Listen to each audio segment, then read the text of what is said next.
હર ગુજરાતી ઘરમાં સુખડી તો બનતી જ હોય છે, પણ આજે હું બનાવી રહી છું એકદમ હેલ્ધી સુખડી, જેમાં છે એક નહીં, બે નહીં, પણ 5 પૌષ્ટિક લોટ સાથે જ બદામ અને હેલ્ધી સીડ. આ સુખડી માત્ર ટેસ્ટી જ નહીં પણ લાંબા સમય સુધી એનર્જી આપનારી છે. તો ચાલો બનાવવાની શરૂઆત કરીએ. તો સુખડી બનાવવા માટે સૌથી પહેલાં મેં અહીંયા pumpkin seed, sunflower seed, melon seed અને બદામ લીધી છે, જેને આપણે મિક્સરમાં ક્રશ કરી લઈશું. તો મિક્સરમાં અધકચરો પાવડર કરીને તૈયાર કરવાનો છે. અહીંયા તમે તમારી મનપસંદગીના કોઈ પણ નટ્સ અને સીડ લઈ શકો છો, પણ મેં અહીંયા એનો ઉપયોગ કર્યો છે જે જનરલી બાળકો ખાવાનું પસંદ નથી કરતા, પણ આ રીતે સુખડીમાં મિક્સ કરવાથી કોઈને ખબર પણ નહીં પડે અને બાળકો પણ હોશે હોશે ખાઈ લેશે. તો આ રીતનો પાવડર આપણો તૈયાર છે.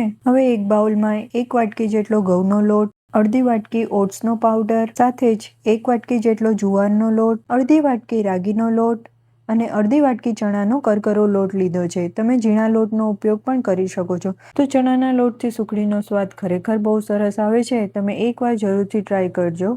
હવે સુખડી બનાવવા માટે એક પેનમાં સૌથી પહેલાં 1 વાટકી જેટલું આપણે ઘી ઉમેરી ગરમ કરી લઈશું. ઘી થોડું ગરમ થાય એટલે તૈયાર કરેલો મિક્સ લોટ તેમાં ઉમેરી આપણે તેને શેકી લઈશું. તો લોટ આ રીતનો બરાબર મિક્સ થઈ જાય અને થોડો 2 થી 3 મિનિટ જેવો શેકાઈ જાય પછી તેમાં ફરીથી 1 વાટકી જેટલું ઘી ઉમેરી લોટને બરાબર સુગંધ આવે ત્યાં સુધી આપણે તેને શેકવાનો છે. તો અહીંયા બધા લોટ અને નટ્સ અને સીડનો પાવડર ગણીએ તો ટોટલ 4 વાટકી જેટલો થયો છે. તો તેની સામે 2 વાટકી ઘીનો આપણે ઉપયોગ કર્યો છે. તો લોટ આપણો જેમ જેમ શેકાશે તેમ તેમાંથી સુગંધ આવવા લાગશે અને લોટ આવી રીતના ફૂલીને તૈયાર થશે. તો જોઈ શકો છો લોટ આપણો ફૂલીને સરસ તૈયાર થઈ ગયો છે. હવે આપણે તેમાં તૈયાર કરેલા નટ્સ અને સીડનો પાવડર ઉમેરી લઈશું. તેને પણ 2 થી 3 મિનિટ માટે આપણે શેકી લઈશું. તો આ રીતના નટ્સ અને સીડનો પાવડર ઉમેરવાથી તે લોટ સાથે ઘીમાં સરસથી શેકાઈ જશે, એટલે આપણે તેને અલગથી શેકવાની જરૂર નથી પડતી. હવે આપણે તેમાં અડધી ચમચી જેટલો વરિયાળી પાવડર અને અડધી ચમચી જેટલો ઇલાયચી પાવડર ઉમેરી બધું બરાબર મિક્સ કરી લઈશું. તો વરિયાળીનો પાવડર જો તમે ક્યારે પણ સુખડીમાં ન વાપર્યો હોય તો એકવાર જરૂરથી વાપરીને ટ્રાય કરજો. ખરેખર ખૂબ જ સ્વાદિષ્ટ લાગે છે. હવે ગેસની ફ્લેમને બંધ કરી તેમાં 2 વાટકી જેટલો ઝીણો સમારેલો ગોળ ઉમેરી બરાબર મિક્સ કરી લઈશું. તો આજે મારી પાસે દેશી ગોળ નહોતો એટલે મેં આ કોલ્હાપુરી ગોળનો ઉપયોગ કરીને સુખડી બનાવી છે, પણ જો તમારી પાસે દેશી ગોળ હોય તો તમે તેનો જ ઉપયોગ કરજો, જેથી કરીને ગોળ જલ્દીથી મેલ્ટ પણ થઈ જશે અને સુખડીનો સ્વાદ પણ વધારે સરસ આવશે. અને આ મિક્સ લોટની સુખડી બનાવવાનો એક એ પણ ફાયદો છે કે તમે ગરમ લોટમાં ગોળ ઉમેરશો તો પણ તમારી સુખડી ચવડ કે કડક નહીં બને. તો જોઈ શકો છો ગોળ આપણો સરસથી મિક્સ થઈ ગયો છે. હવે આપણે તૈયાર કરેલી ટ્રેમાં તેને પાથરી લઈશું અને સ્પેચ્યુલાની મદદથી બધી બાજુ સરખી રીતે ફેલાવી લઈશું.